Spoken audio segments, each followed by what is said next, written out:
Alright, YouTubers. Oop, here we go. This is John Bryan State Park. I like to hang out here. Sometimes just sit. That's what I'm gonna do. I'm gonna walk some trails. Come on. Don't give up already. It'll be good. Wow, I hadn't been here in a while, but I already noticed there was a whole bunch of ash borer trees. You know, trees that died because of the ash borer, and they've even pulled out the stumps here. I know that when they cut them down, they let people come and take all the wood they wanted for firewood. There's water down there. I gotta get down there.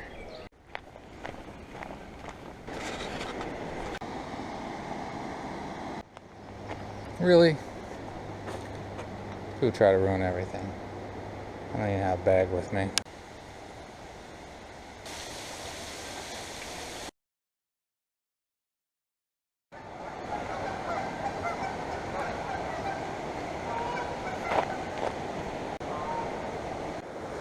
Alright, YouTubers, maybe do a little ramble. So I figured I was going to ramble about how and why I RV and how and why I make YouTube videos.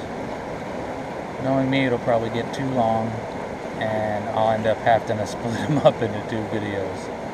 And I took some pictures and I'll put any like nature stuff at the end. Okay, why I RV? First, this is a good indication of why. I don't know if you can see the geese. I like being in nature.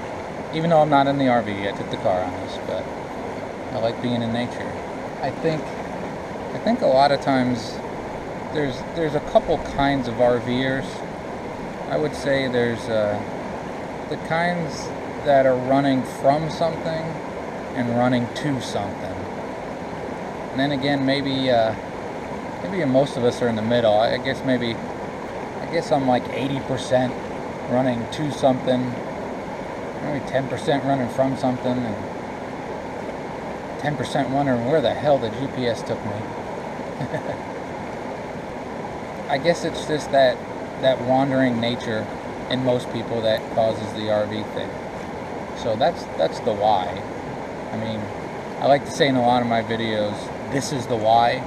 I'm enjoying a nice spot. That's the why. Now, how I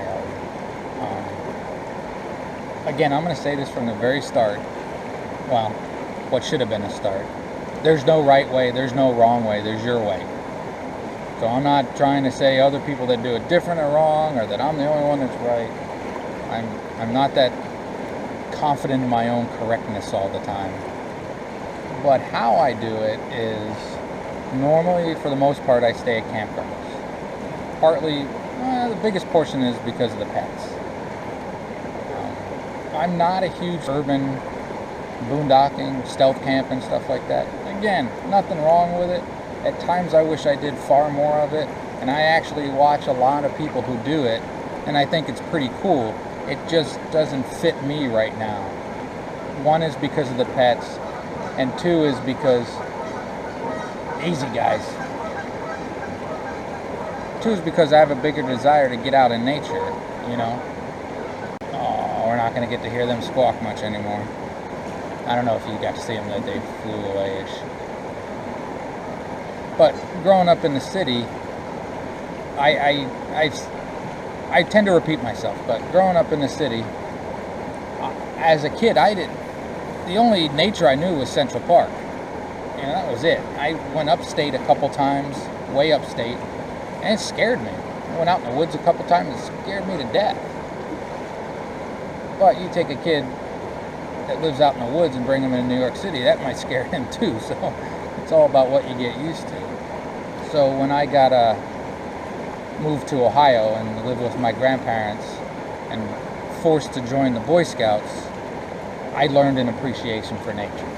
And after years of not being able to spend as much time as I truly wanted to, I've been able to get an RV and go RVing. So that ties into the why and the how at the same time. You know, I want to be in nature. Personally, I don't Walmart very much. I think maybe twice, and tops 3 times. I got nothing against it. again, it's smart to do it that way, but there are people out there that will never ever stay at a Walmart, and there's some people that only stay at Walmart, you know, going from place to place, staying at Walmart. Nothing wrong with it. Not a big fan. And I don't know if part of that is because I'm not a big fan of Walmart. Move the camera for you. Again, we're not sure what we're getting here. If I'm driving and have to stop for along the way, I've usually found myself staying at Flying J's or Pilots. I park there because it just, I don't know, I just seem to like it a little bit better.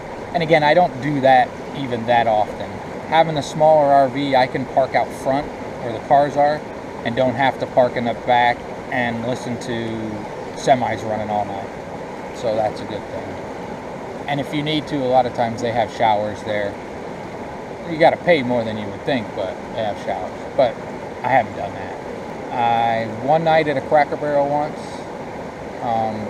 A few nights on a couple different trips at Indian casinos. The one I found in the Upper Peninsula was friggin' awesome. Up in Marquette, Michigan, it was a campground without showers, without a shower house. That's the how I do it. But usually I want to get by the water, you know, and I want to get out in nature. That's usually what I want to do.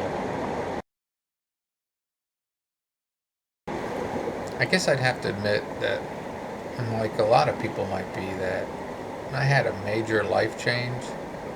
So I changed my life majorly, and the RVing was part of that.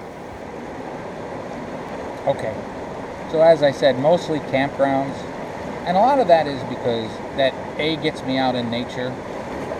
The RV and the pets are safe where I can be gone from dawn to dusk if I choose to, and really not have to worry about anything. Sometimes you can find some really cheap campgrounds, and sometimes you can't.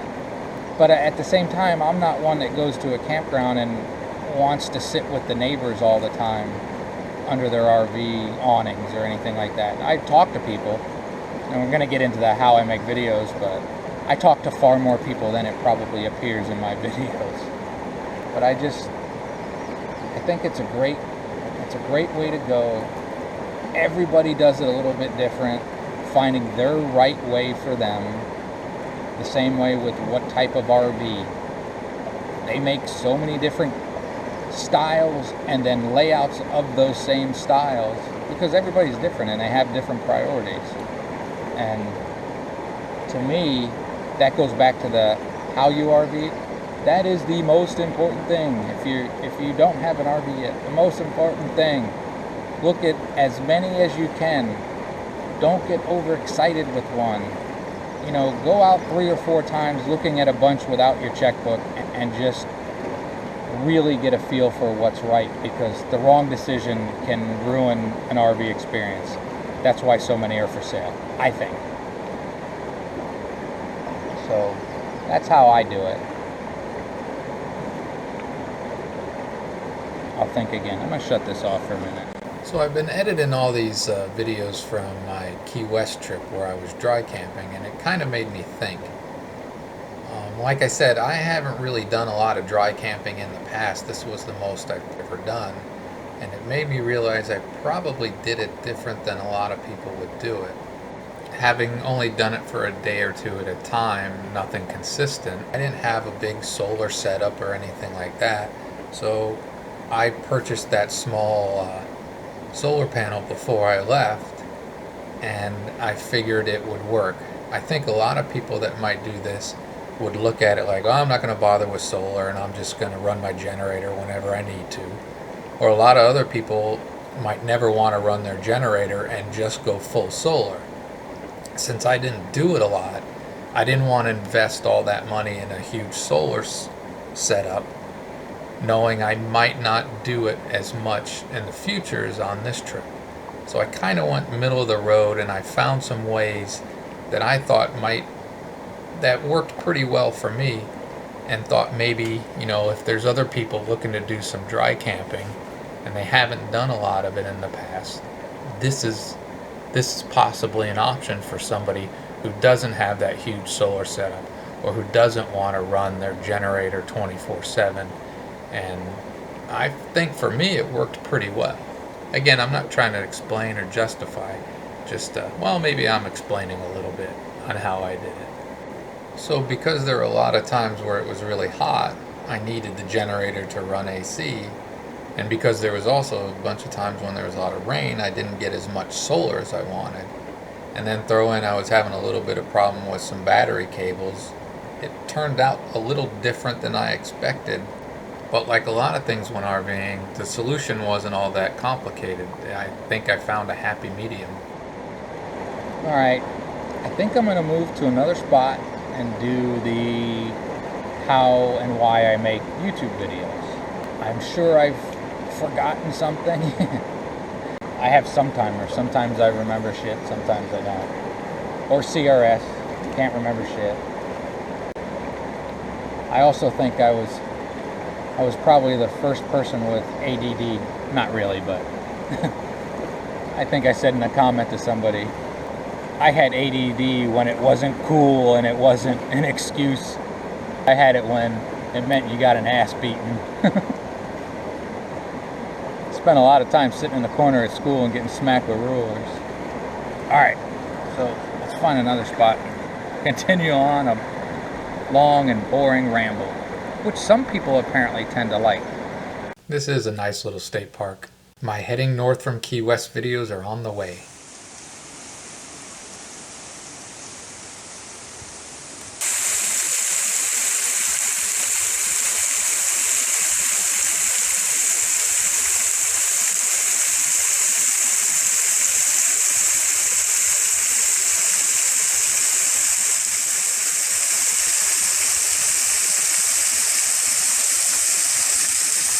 Just a little waterfall, but it's a nice spot. This got really long, but the how and why of making YouTube videos got even longer, so it's probably going to make it on the editing room floor. But have a great and wonderful day.